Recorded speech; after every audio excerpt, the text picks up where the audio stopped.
Bonjour, mettre le cinéma africain à l'honneur, parler de ses performances, de sa façon de rayonner. Le cinéma est à la fois éducatif et en même temps économique. Nous allons en parler avec des producteurs, des réalisateurs. Et d'abord, nous saluons le FESPACO. FESPACO a été initié par ce que j'appelle les cinéastes africains tels que Sanen Ousmane que vous connaissez, Samben Ousmane que vous connaissez, qui a été une figure de du lancement de tout ce qui touche le film africain, le cinéma africain, la mise en scène de la situation à la fois sociopolitique des pays africains. Et nous rendons déjà hommage à Samben Ousmane. Nous lui disons que le travail qu'il a initié n'est pas du tout terminé et que les cinéastes que nous recevrons ici, les réalisateurs que nous recevrons ici, non seulement seront là pour continuer l'œuvre qui a été initiée par les Samben Ousmane, mais il n'y a pas que Samben Ousmane, hein, il y a eu beaucoup d'autres, tels que Sissako, le Mauritanien qui a eu, je crois, le prix, tout ça, il faut leur rendre hommage. Et puis nous rendons hommage aussi à des gens comme Oumar Sy. Omar Sy, qu'on l'aime ou pas, il a fait un bon bout de chemin. Aujourd'hui, il fait rayonner le cinéma africain ou européen d'une façon ou d'une autre. Donc nous saluons les Omar Sy. Nous saluons aussi les Damel Debbouze. On les salue parce que ce sont ces jeunes, dans un contexte difficile cinématographique, qui font que l'Afrique enfin commence à émerger. Ceci dit, ce matin, nous recevons un réalisateur producteur, qui va nous parler de l'état du cinéma africain dans le monde moderne, qui va nous dire pourquoi, quand ils font des films, les gens ne les achètent pas, ces films. Il faut acheter les films. C'est une économie. C'est-à-dire que si eux, ils font des productions cinématographiques, il faut qu'il y ait des gens qui achètent en même temps et qui diffusent ces films. Et je vais animer ce débat sympathique et convivial avec toujours ma jeune consoeur, qui est elle-même artiste aussi, Laetitia. Donc, Bonjour. Eric, nous sommes très fiers de te recevoir. Je te tutoie, je me suis beaucoup. Ça, c'est dû à l'âge quand même. Je te tutoie parce que tu es un excellent réalisateur, un excellent producteur. Alors, Eric, comment se fait-il que le cinéma africain ne décolle pas? Tout d'abord, merci Lancini de m'avoir invité. Merci Laetitia aussi de m'avoir invité. Le cinéma africain, c'est bien simple. Nous, producteurs, nous, réalisateurs, la plupart du temps, on réalise nos films, on produit nos films de manière personnelle, c'est-à-dire c'est de l'autoproduction. On arrive des fois à avoir un peu de moyens à travers des partenaires privés, c'est-à-dire tous les industriels qui ont des boîtes ou les sociétés de communication, voilà, avec lesquels on arrive à avoir quelques financements pour faire évoluer notre profession. On a un problème parce que le cinéma africain n'est pas diffusé. Il y a énormément de production, mais vraiment énormément de production, mais on a un problème de diffusion. C'est-à-dire que nous n'avons pas beaucoup de cinéma qui pourrait diffuser nos films. Moi, je suis centrafricain. En Centrafrique, il y a un seul cinéma qui se trouve dans la capitale. Donc, vous réalisez un film, vous le diffusez dans une salle, vous ne pouvez pas rentabiliser votre produit. Donc, toute cette énergie, parfois, ce n'est que du sacrifice.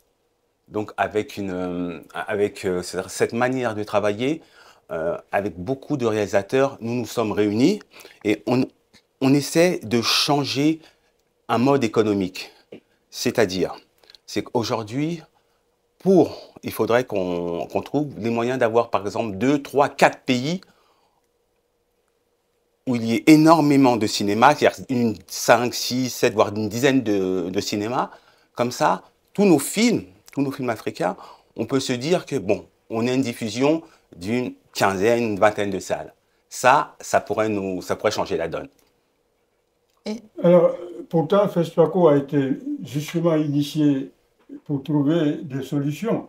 Est-ce que vous êtes souvent à Ouagadougou? D'ailleurs, il faut toujours dire que tous les chèques, il y a un qui s'appelle Cheikh Doucouré, par exemple, qui est un excellent réalisateur, producteur aussi, Cheikh Doucouré, je ne sais pas si vous le Oui. connaissez, le Sidiki Kaba, oui, ce sont des gens qui, jusqu'ici, se battent pour que le cinéma africain émerge. Alors, à partir du moment où il y a FESPACO, comment se fait-il que vous ne vous mettez pas ensemble à travers justement les solutions que pourrait proposer FESPACO? Comment se fait-il jusqu'ici ça patauge? Ça ne doit pas patauger. Non. Exactement. Le FESPACO, c'est un festival. Hein? C'est un festival qui met en lumière nos productions. Mais une fois que le festival est fini, on revient à notre problématique, la diffusion. Il arrive que un, voire deux films qui ont été primés au FESPACO arrivent à avoir une audience internationale. Audience internationale, c'est-à-dire que directement, c'est l'Europe. Donc, on peut estimer qu'un film qui a eu un prix au FESPACO sera diffusé en Europe. Là, ça change tout. C'est vrai. Mais il faudrait aussi, avant de penser à l'Europe, il faudrait penser à l'Afrique. Et c'est ça le problème. Et moi, j'ai une question justement par rapport à cela avec le modèle économique de Nollywood. Parce que Nollywood, ça fait à peu près 33 ans maintenant que ce distributeur, en tout cas ce créneau, existe. Il a commencé donc en 1992 avec un premier film créé en totale indépendance, c'est-à-dire sans investissement, avec une centaine de dollars. Et aujourd'hui, 2022, enfin cette ère-là, 2025, ça représente un peu plus de 660 milliards de chiffre d'affaires, donc un peu plus de 2% du PIB du Nigeria. On voit que Nollywood a créé aussi d'autres modèles économiques à travers l'Afrique de l'Ouest. Et surtout, en termes de production, concourt, enfin, compete, I'm going to say that in English, but compete avec d'autres super productions comme Bollywood sur la partie indienne et aussi les États-Unis, donc Hollywood, qui est aujourd'hui le référent en matière cinématographique, en tout cas sur le marché.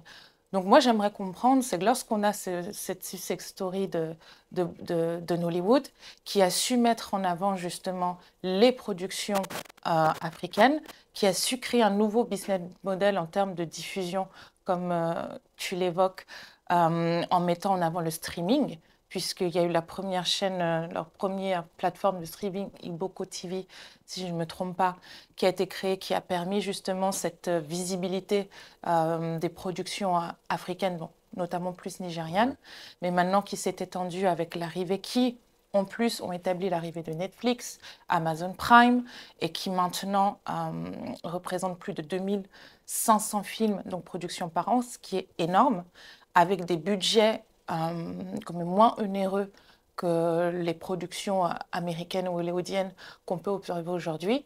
Donc avec ces nouveaux canaux, avec ce nouveau business model qui est arrivé sur le marché, sachant que Nollywood maintenant s'emploie en Europe avec leur festival dont la deuxième édition va avoir lieu, comment se fait-il aujourd'hui que pour nous, le cinéma africain soit encore invisibilisé, en tout cas par rapport à l'ampleur des réalisateurs, l'ampleur des productions que l'on peut compter sur l'ensemble du continent, alors qu'on a devant nous un business model comme Nollywood qui nous montre que les frontières peuvent être dépassées et largement par rapport à des géants comme Hollywood ou Bollywood. La chance du Nigeria, c'est qu'il y a une vingtaine d'années, il faisait énormément de productions plus ou moins bonnes, mais il y avait la vente des DVD. Et en sachant que le Nigeria, aujourd'hui, je crois que c'est 200 millions d'habitants. Et c'était tout simple. Aujourd'hui, un réalisateur, il réalisait son film, il produisait son film, il vendait ses DVD, allez, 200, 300 000 DVD vendus, c'était le jackpot. Donc, il avait besoin de personne. Ce qui n'était pas le cas, moi je parle en ce qui me concerne, en Centrafrique, nous à l'époque on était 3 millions, 4 millions, avec un niveau de vie vraiment modeste. Donc il ne pouvait pas y avoir, si l'État ne mettait pas la main à la poche, il ne pouvait pas y avoir une éclosion. Maintenant, c'est ce que je disais tout à l'heure, nous, on essaye nous, producteurs africains, réalisateurs africains, on essaye de se regrouper et on a une éventualité, c'est de créer dans 3 ou 4 pays plusieurs cinémas ou de faire, excusez-moi, mais un Netflix africain. Un Netflix africain qui permettrait justement à toutes ces productions et qui sont aujourd'hui d'excellente qualité de pouvoir vendre leur production à un Netflix africain, une grosse chaîne africaine qui pourrait comme ça, qui pourrait faire vivre, qui pourrait faire vivre nous les producteurs, nous les réalisateurs et les comédiens. Parce qu'il y a Oui, une vraie misère des comédiens et de toutes les, je dirais, c'est pas péjoratif ce que je veux dire, mais de toutes les petites mains du cinéma. complètement. Mais aujourd'hui, qu'est-ce qui l'empêche? Puisqu'on a vu que Iboco TV a été quand même, cette plateforme, elle a été créée. Justement, ça a permis de pouvoir, comme tu l'expliquais avec les VHS, enfin, de pouvoir un peu centraliser ce marché de la distribution du film, de le faire de manière un peu plus légale pour que justement les redistributions puissent être équilibrées au niveau de la chaîne de production, que ça soit des petites mains qu'on ne voit pas aux réalisateurs et aux acteurs qui sont eux visibles. Comment se fait-il aujourd'hui qu'avec l'évolution dans laquelle nous sommes, avec le fait que ces films-là ont permis de, de rayonner aussi toute une partie de l'Afrique qu'on ne voit pas et toute une partie de l'Afrique qu'on connaît avec sa diaspora, comment se fait-il aujourd'hui qu'on soit encore à se poser la question de cette plateforme de Netflix africaine, alors qu'Iboco TV a été l'impulsion de permettre à des Netflix de venir s'implanter en Afrique, sauf ce qu'ils ne faisaient pas avant.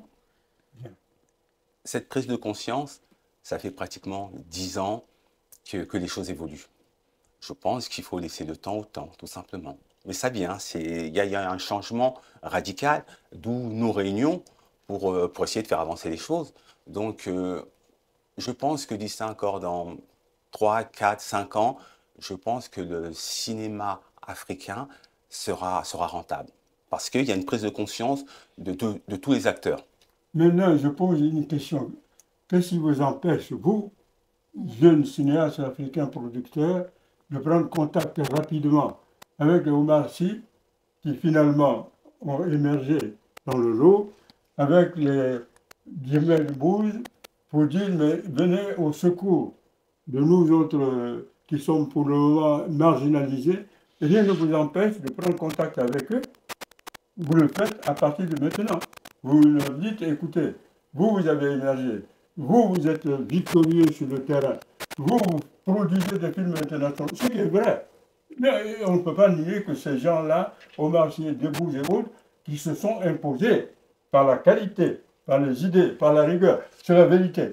Ils se sont imposés, c'est pourquoi ils sont aujourd'hui internationalement reconnus. Qu'est-ce qui vous empêche de les approcher et de leur poser des questions? Je souris parce qu'il y a une dizaine d'années, avec mon frère, on a voulu faire un film sur Bokassa. Et le scénario a été envoyé à Omar Sy, on n'a pas eu de réponse. Non, attention. Ça me rappelle quand Sambel Ousmane. Non, soyons concrets. Non, mais je suis concret, je suis concret, je suis non, concret. vous devez émerger. Vous avez le devoir d'émerger. C'est-à-dire que, quelle que soit votre couleur, quel que soit votre âge, si vous prenez une décision de faire quelque chose, il faut aller de l'avant. Je vais vous dire quelque chose. Quand Sambel Ousmane avait voulu faire un film sur Samori Touré, l'un des grands résistants guinéens, il est allé voir Sékou Touré à l'époque en disant « Je veux faire un film sur l'Almami Samori Touré, son parcours, son combat contre le colonialisme. Qu'est-ce qu'il faut faire ?» Alors Sékou lui a tout expliqué. Il lui a dit « Sambel Ousmane, je serais très content qu'on fasse un film sur l'Almami Samori Touré, justement que son histoire soit connue et en même temps que ça puisse initier d'autres résistants. Seulement, ce qu'il a dit à Sambel Ousmane, la Guinée n'a pas les moyens de financer dans l'état actuel des choses. Si vous avez des sponsors qui peuvent aider la Guinée pour financer votre film, je suis partant. Malheureusement, Sambel Ousmane, malgré son dynamisme, n'a pas trouvé de sponsor. Et après, quand il est revenu voir Sékou Touré, il lui a dit « Ah, voilà, puisque on ne trouve pas de sponsor, c'est la raison pour laquelle on ne peut pas faire le film sur l'Almami Samori Touré. » Alors, le cas de Bokassa. Mais Bokassa ça aurait été un très bon film. Bokassa introduit, instrumentalisé, ridiculisé par Giscard d'Estaing. Je te dis ce que je sais. On lui dit, tu veux être empereur. Bokassa n'a rien à voir avec Napoléon. Bokassa n'avait ni les idées ni la rigueur de Napoléon. Il se fait empereur au détriment de ses populations. Mais avant ça, on le lui a dit, ce que vous dites là, ce que Giscard vous dit, c'est du faux. Vous êtes un aigle de service. Ils veulent vous utiliser. Et il ne nous a pas écoutés. Donc, ça ne m'étonne pas que si vous avez fait le film sur Bokassa, c'est le moment de prendre contact avec l'acteur président. Ah oui, il faut le contacter, dire voilà. Non, on sera rigoureux. Il faut dire à l'actuel président de la République, on avait un projet pour faire un film sur Bokassa, c'est resté dans le tiroir. Est-ce que vous pouvez nous aider aujourd'hui? Voilà la question. Bah, la question est bien simple. On a vu le président de la République parce qu'à l'époque, on voulait faire venir George Weah, qui n'était pas président du Libéria. Mon frère a vu notre président. Toujours, on n'a pas eu de réponse. Pas de suivi. Alors, le président entend. Non, mais voilà. Non, mais de toute façon, c'est moi qui dis, c'est pas toi. C'est pas bien grave. Que moi. Le président entend, s'il n'écoute pas, c'est cinéaste. C'est clair. C'est moi qui le dis. C'est pas toi, ça n'engage que moi. Je dis au président actuel, prends contact avec les cinéastes, vois si on peut faire un film sur Bokassa. Au même titre d'ailleurs que si je vois Mamele Doumbouya, je le lui dirai, est-ce qu'on peut faire un film sur Danami Samoï Touré? C'est ça aussi avancer. Si vous faites un film commercial, crédible, à la fois qui éduque, mais ça va être ce que j'appelle un laboratoire, si tu veux, de culture pour la génération actuelle. La génération actuelle, elle connaît très mal son histoire. Mais si vous passez par le film pour lui faire connaître notre histoire, notre belle histoire, eh bien, ce sera la chose qu'il faut et que nous vous demandons. C'est ce que je voulais te dire. C'est pour ça que j'ai répondu en te disant, tu m'as posé la question, pourquoi vous n'allez pas voir tel et tel acteur? On l'a vu, c'est depuis longtemps on l'a vu, on n'a pas eu de réponse, c'est pas grave. Là, aujourd'hui, on est en train de contacter Éric Ebouaney, qui nous a donné un accord de principe, quoi. Voilà, donc moi, je peux aller voir plusieurs acteurs bankable en ce moment, ils me disent oui, très bien, ils me disent non, la vie continue, et je vais en voir d'autres. Mais pour l'instant, sur des projets, j'aime pas trop en parler tant que c'est pas tant qu'ils sont pas aboutis. Donc voilà, on a vu là on a vu Eric. Bon, ça parce qu'Eric a déjà joué un film, le seul long métrage centrafricain qui s'appelle Le Silence de la forêt. Il a joué à Bangui. Donc voilà. Donc on fait le travail, mais ce qu'il faut savoir, c'est que c'est un travail de longue haleine. Un long métrage, c'est un travail de longue haleine. Et puis vous avez vu Omar Sy, il fait un très beau film. Il fait un très beau film sur les tirailleurs africains. Moi, j'ai applaudi des deux mains. J'ai même participé à ce film, j'ai pas été.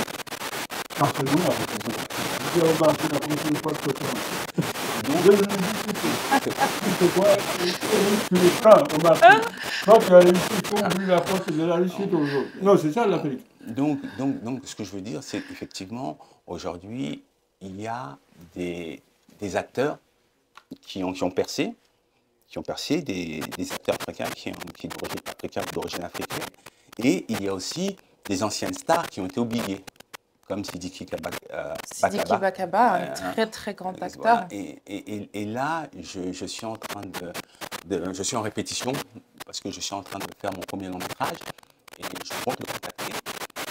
J'ai contacté un grand acteur antillais, il s'appelle Luc Saint-Évoix. C'est bon, il m'a donné son accord de principe. Donc, pour te dire quoi, nous on fait le job, on y va. On a des réponses positives, on a des réponses négatives, mais on continue. Sidiki Bakaba, je l'avais vu il y a un mois, on l'a vu dans un Tisha, on était ensemble, et il avait donné son accord de principe pour ce long métrage. Donc, voilà, on avance, on fait les choses. Et puis, on espère faire de très belles choses pour que le continent soit fier de nous, quoi. Et juste... écoute bien, il y a eu un film, Maison Case Nègre, Case Nègre, qui a été un film magnifique. Et la réalisatrice, martiniquaise, je crois, on lui a posé la question, comment se fait-il avec très peu de moyens de plus internationaliser Rue Case Nègre? Elle nous a expliqué. Ouais. Elle a dit, camarades, je vous explique tout. La conviction profonde, Bien sûr. les acteurs que j'ai choisis, et surtout, je me suis dit que si j'ai de très bons acteurs avec un si bon projet, eh bien, que ça va être internationalisé. Bien Et sûr. ça a été Bien internationalisé. sûr. Je vous dis ça parce que quand on croit en ce qu'on fait et qu'on le fait bien, on n'est souvent pas marginalisé. Mais je vous fais confiance. Nous allons débattre avec beaucoup d'autres cinéastes que nous allons faire venir. Nous, notre rôle, c'est de vous donner le courage d'être vous-même par la qualité de ce que vous faites. La qualité. D'ailleurs, j'espère que je vais assister à la projection de vos films. Bien sûr, bien Eh sûr. bien, oui, il faut appeler la sûr. presse africaine. Bien sûr. La presse engagée, la presse responsable. C'est-à-dire que j'aimerais voir tous ces journalistes, s'ils sont panafricains et s'ils aiment que le continent avance, qui viennent voir tes films et qu'ils en parlent aussi. Ça, c'est très important, la communication Exact. des journaux sur ce que vous faites. Donc, ma très chère consoeur, qui elle-même est artiste, est mieux placée pour parler et poser de très bonnes questions, sans langue de bois. Et je voudrais, C'est- excuse-moi, Laetitia, je voulais juste parler que tu parlais de Eusanne Palsy, qui est une amie de mon grand frère et qui est toujours qui est ouverte et qui donne toujours un coup de main. C'est une belle personne. Voilà. Et justement, j'allais rebondir sur ce point-là, puisque tu as évoqué pour des piliers, pour nous, surtout de la diaspora, en tant qu'acteur avec Sidiki Bakaba, avec Luc Saint-Éloi, qui, au-delà de leur rôle, ont aussi pris des parts de Bien sûr, position bien sûr, bien sûr. pour justement revendiquer la visibilité du continent, en tout cas du peuple, à travers l'image et la diversité du cinéma dans son ensemble. Aujourd'hui, ce que je me pose comme question, toujours en comparaison avec ce qui se passe quand même sur le continent, où on a toujours tendance à dire que c'est beaucoup plus compliqué, que les lignes de communication, même comme tu le disais, pour avoir des subventions, c'est beaucoup plus compliqué. Comment se fait-il qu'au sein de notre diaspora, où les structures sont quand même un peu plus en place, ou comment se fait-il qu'on soit encore là, devoir se battre et que nos pionniers, nos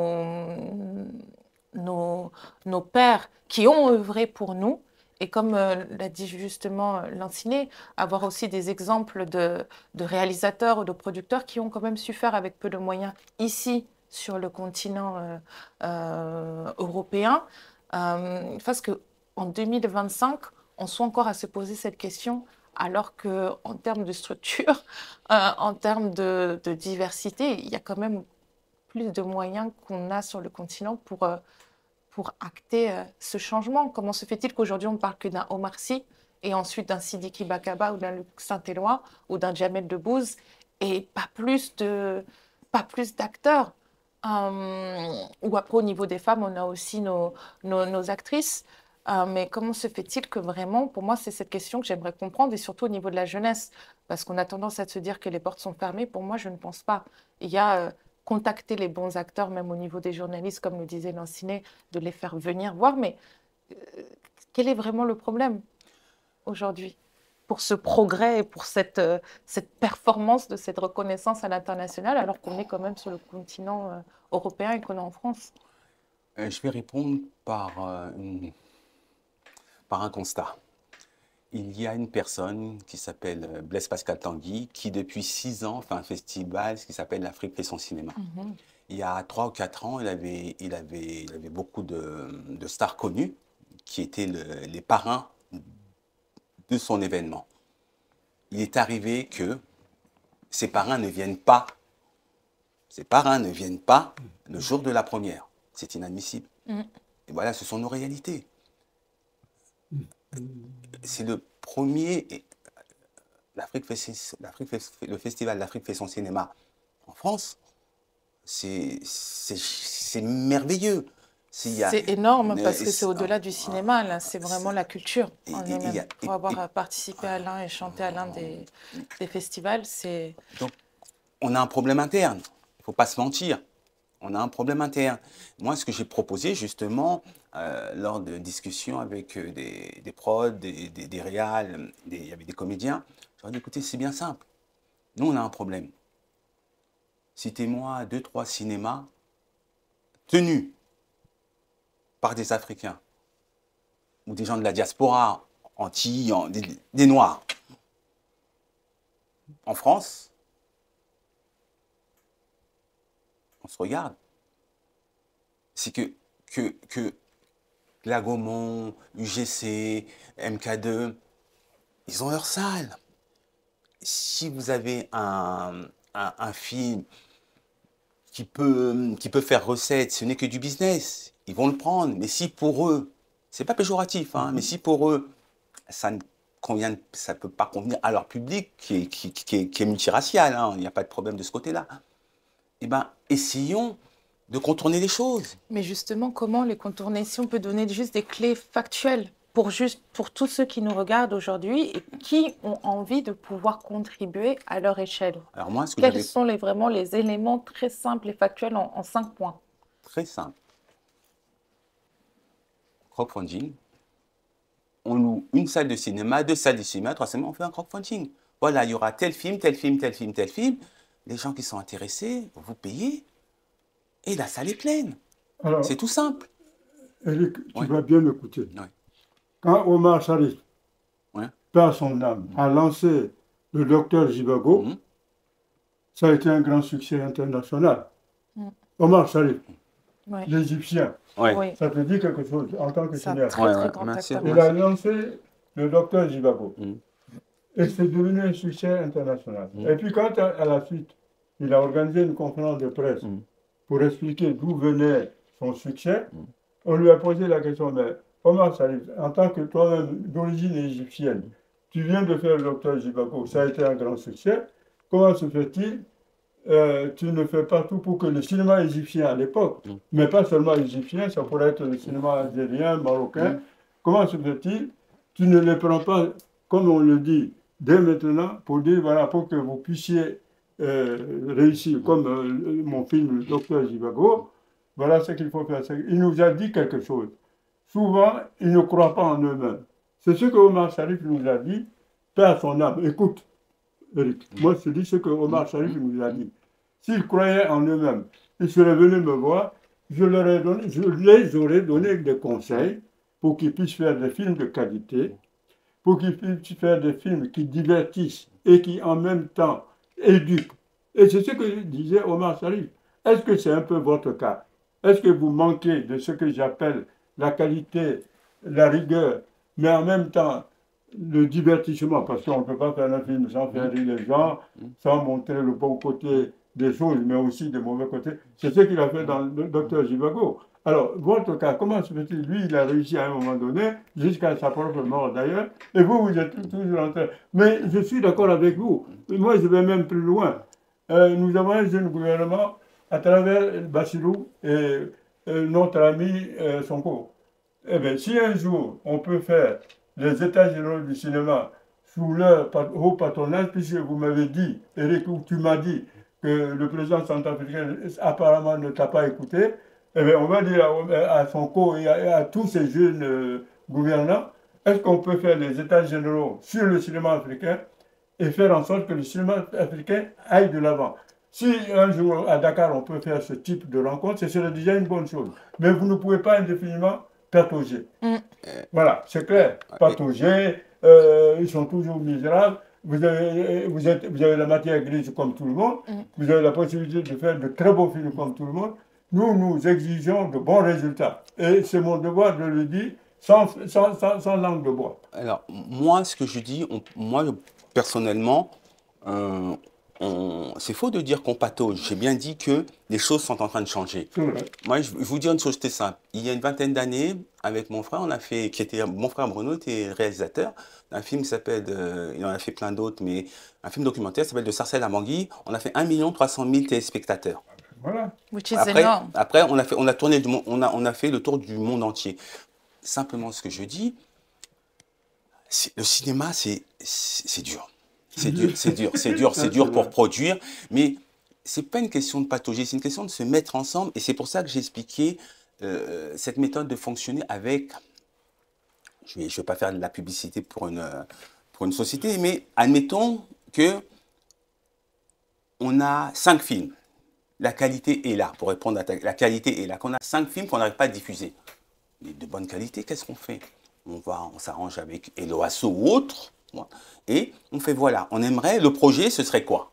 Ce serait de passer des films africains dans tel cinéma, tel cinéma, tel cinéma. Mais on n'a pas les moyens. Nous, ce qu'on demande au public qui serait intéressé par ce projet, de venir voir les films en payant une place de cinéma, tout simplement. Et si cette façon, ça marche normalement quand on dit, cette façon marche bien, eh ben, on a réglé notre problème.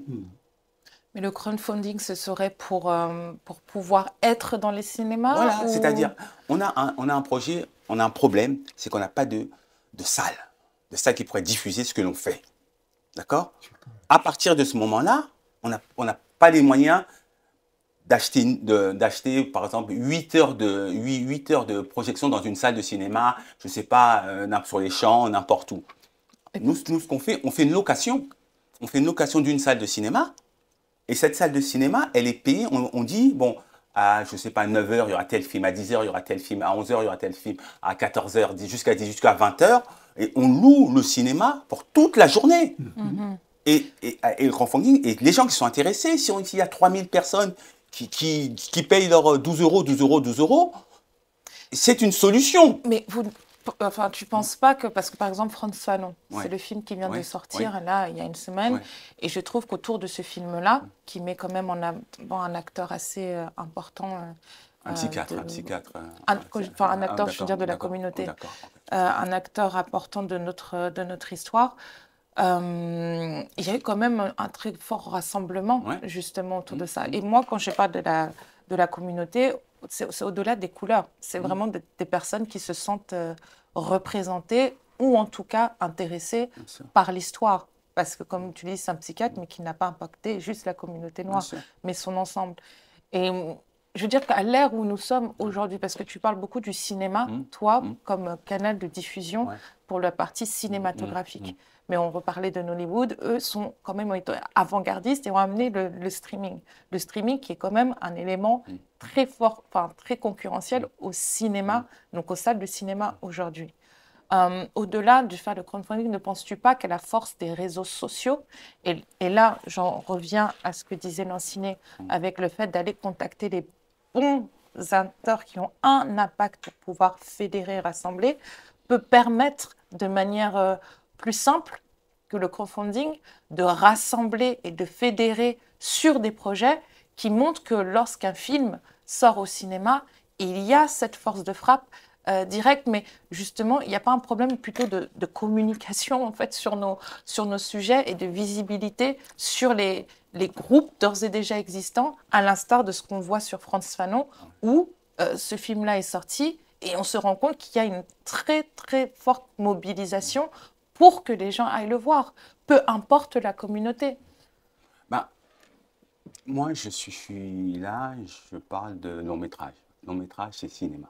Donc, c'est pour ça que là, je me focalise sur le cinéma. J'ai dit, j'essaie de trouver, on essaie de trouver, chacun donne ses idées pour faire avancer la diffusion des longs métrages. Mais Frantz Fanon, ce n'est pas un long métrage? Non, mais c'est pour ça que je veux dire, c'est que parce que tu as parlé, tu disais, par exemple, tu as pris l'exemple de ces plateformes. Mais avant de passer ces plateformes, je voudrais revenir. Aujourd'hui, on a un réel problème de diffusion.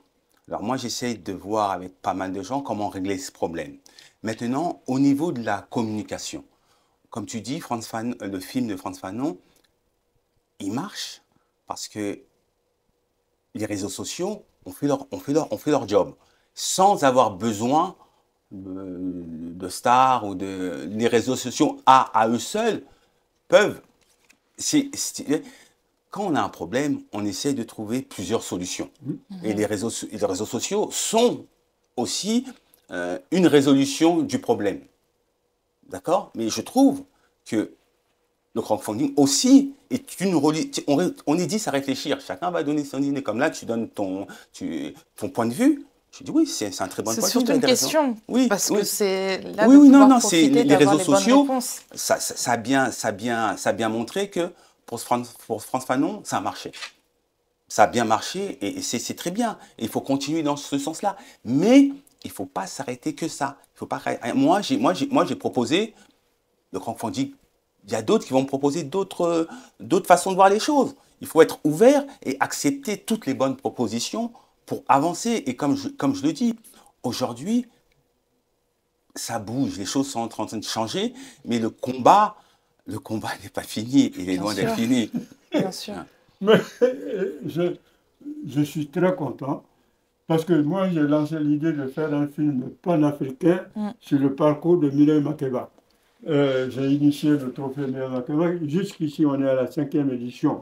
Bientôt, je prépare la 6e édition du trophée Mireille Makeba, même si les gens veulent nous plagier ou nous démoraliser ou copier. Mais ça, c'est autre chose. Alors, ce que moi, je vais faire pour le film sur Mireille Makeba, je ferai des débats de levée de fonds. Il n'y a pas à mentir. Je dirais, nous, on n'a pas les moyens. Je vais prendre contact avec Omar Sy, Debo et beaucoup d'autres. Et toi-même, parce que, Eric, déjà, toi, tu es à ma portée, c'est encore plus facile. Je fais des débats de levée de fonds en disant, on ouvre tel compte, vous versez ce que vous pouvez verser pour que ce film puisse être à la fois commerciable et que ce soit un film à la fois divertissant et culturel. C'est-à-dire que quand on va voir Mireille Makeba, nous, on veut valoriser toutes les femmes. Notre problème, c'est ça aussi. Parce qu'on a marginalisé les femmes et on les a cantonnées dans ceci ou de cela. Nous voulons dire que les femmes, c'est la plus grande chance de l'Afrique. Et à travers le combat de Mireille Makeba, qui a été une femme qui avait un message à porter et qui n'avait d'ailleurs pas suffisamment de moyens, eh bien, ce film, j'espère qu'il sera à la fois internationalisé, qu'il sera commercialisé et que partout dans le monde, et particulièrement en Afrique, que ce film sera vu et revu. Et je compte sur les réseaux sociaux, comme ils l'ont fait pour le film sur France Fanon. France Fanon, c'était un peu le Mireille Makeba, c'est-à-dire que les France Fanon appartenaient à une époque, Mireille Makeba appartenait évidemment au combat contre l'apartheid. Donc, Eric, ça tombe bien, je ferai beaucoup de conférences sur le levée de fonds pour lancer le film panafricain dédié à Mireille Makeba, à toutes les femmes. Alors, qu'est-ce que tu en penses, toi, en tant que producteur? Ça va dans mon sens. Moi, j'ai parlé du crowdfunding avant que tu m'en parles. Tu vois, c'est une levée de fonds. Mais tu vois, aujourd'hui, il faut trouver les voies et moyens pour sortir du misérabilisme. Non, c'est pas ça. C'est qu'aujourd'hui, le cinéma est codifié. C'est-à-dire, si vous voulez faire un film, vous allez au CNC, et ok, c'est très très bien, ça marche depuis, ils n'ont pas eu besoin. Non, c'est très très bien et que ça continue comme ça, c'est très bien. Mais quand on se rend compte que sur des projets, on n'arrive pas à avoir des fonds, il y a d'autres solutions que l'on doit adapter. Et je trouve que cette manière de procéder, c'est l'avenir. Et c'est pour ça que je dis les choses changent aujourd'hui. Très bien. Alors, en tout cas, Eric, j'ai besoin à la fois de voir tes films, j'ai besoin mes courts-métrages et mes mini-séries. Tes courts-métrages, parce que moi, je juge le bâton au pied du mur. Tu es un producteur, réalisateur, c'est bien beau d'avoir fait des films de courts-métrages, il faudrait que la presse visionne. Alors, ce qu'on peut faire, si un jour tu as d'autres courts-métrages que tu veux faire connaître, il faudrait nous inviter. D'accord. Moi, je n'ai jamais été invité à si tu veux, lancement de films. Jamais. D'accord. Je compte sur toi pour nous inviter, pour que moi aussi, je fasse venir toute la presse africaine engagée, consciente, parce que les journalistes africains, est-ce que réellement ils aiment l'Afrique? Je me pose la question, comment se fait-il? Et c'est ça la vérité. Si le continent n'avance pas, c'est parce qu'il y a la désinformation. Vous savez, ce qui est dans le film, dans le cinéma, c'est ce qui est même dans la presse. Vous avez de puissants médias internationaux qui font la loi en Afrique beaucoup plus que les Africains eux-mêmes. C'est très grave. Oui. Vous savez, oui, mais il faut le dire. Oui. Est-ce que vous savez que quand, par exemple, Sarkozy, je te dis, c'est pas pour politiser, quand Sarkozy, je te dis ça parce que c'est la vérité, a fait assassiner, alors qu'on aurait pu prendre Kadhafi, on aurait pu l'amener à la CPI, comme on a fait avec Babo, pour dire, voilà, tu es ceci, tu es cela, que Kadhafi se justifie. On ne lui a pas donné l'occasion de s'exprimer, on l'a éliminé. Alors nous, on a voulu faire un procès, même symbolique, contre ceux qui ont fait assassiner Kadhafi. Eh bien, ce qui se passe dans le cinéma, c'est ce qui s'est passé. J'ai pris contact avec, j'ai des documents Ouais. avec des chefs d'État africains en disant est-ce qu'on peut faire un procès symbolique des assassins de Kadhafi? Aucun n'a voulu, y compris le président Ouad qui était un grand ami et qui a été aidé financièrement quand il était au pouvoir par Kadhafi. Ils n'ont jamais voulu qu'on fasse un procès symbolique sur les assassins de Kadhafi. Alors que s'est-il passé? Et c'est là où je vais en venir. Même la justice française est en avance sur ces journalistes plus ou moins manipulés et manipulateurs, et ces hommes politiques parfois manipulés et manipulateurs. C'est la justice française, et je le dis, je rends hommage une fois de plus à la justice française qui a gratifié d'un bracelet électronique Sarkozy. C'est un bel exemple. Non, non, non, Eric, on devait même faire un film sur ça. Comment se fait-il les assassins de... Tu peux faire un film là-dessus, et on en parlera dans le film que nous allons consacrer à Mireille Makeba. Comment se fait-il les assassins de Kadhafi s'en sortent très bien jusqu'au jour où la justice française a gratifié Sarkozy de bracelet électronique. C'est ça le rôle du cinéma. Il y a un journaliste qui s'appelle Pierre Péan, qui était un ami de notre famille, qui a décrié tout ça.